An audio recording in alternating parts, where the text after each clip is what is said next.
You wrote an amazing book.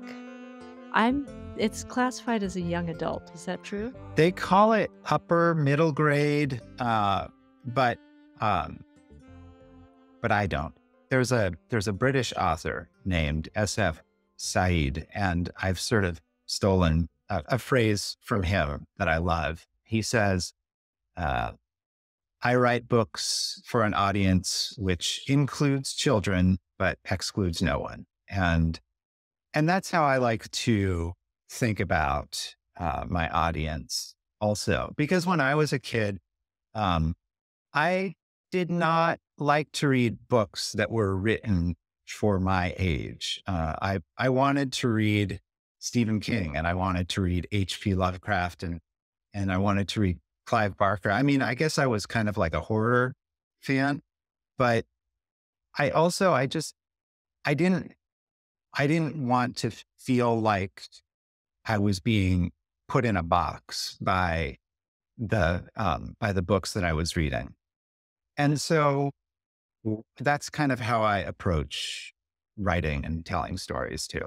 Well, that makes a lot of sense with your book. And just full disclosure, I love young adult. I especially loved it. My children would bring it home when they were in middle school and high school, and I would read everything once they were done with it. And it's interesting. Young adult is, for me, a really particularly rich niche because I agree exactly what you're saying. It is written for people who are finding themselves, who are coming of age, but it excludes no one. And I felt that way about your book. So tell us the name of your book, The book is called Once There Was. Once There Was. And I can give a brief synopsis about or a description of this book, but if you want to give one, either way, what would you like? Um, I can certainly give a synopsis of the book, Not a synopsis, just a a description. description. Very well. Yeah. Well, so it's the story of a 15-year-old girl. She's Iranian-American. And her mother passed away long ago when she was very young. And at the beginning of the book, or actually right before the beginning of the book, her father dies suddenly and very mysteriously. And she inherits all of his things, including his, which isn't that much, but he's a veterinarian and she inherits his clinic. Uh, and she discovers in the course of kind of taking over this clinic and doing our best to keep it going as a 15-year-old who's in school and doing other things.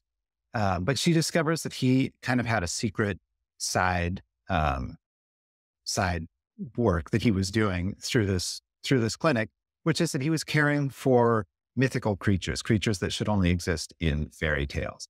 And then she discovers that, in fact, those creatures still need help. And in particular, they need specifically her help, but she doesn't really know how to help them. And the only clues that she has are these stories that her father told her when she was a little girl. And they're stories that kind of feel like fairy tales. They sound like fairy tales, but they're not any fairy tales she's ever heard anywhere else. And they are always about sort of a connection or a relationship between a person or a group of people and one of these mythical creatures.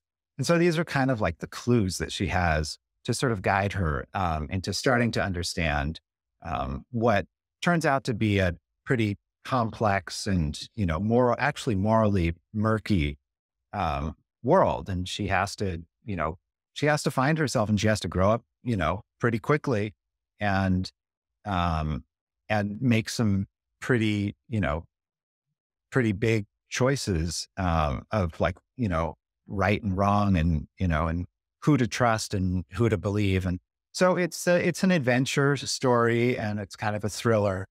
There's also sort of a mystery of like, what happened to her father and she's trying to unravel that. But it's also about grief, and she grieves in a very particular way, and uh, and doesn't grieve in a particular way also. And so she's kind of trying to understand herself, and come to terms with the loss of her father, um, and also, it turns out it's very important in really every, in every piece of the story.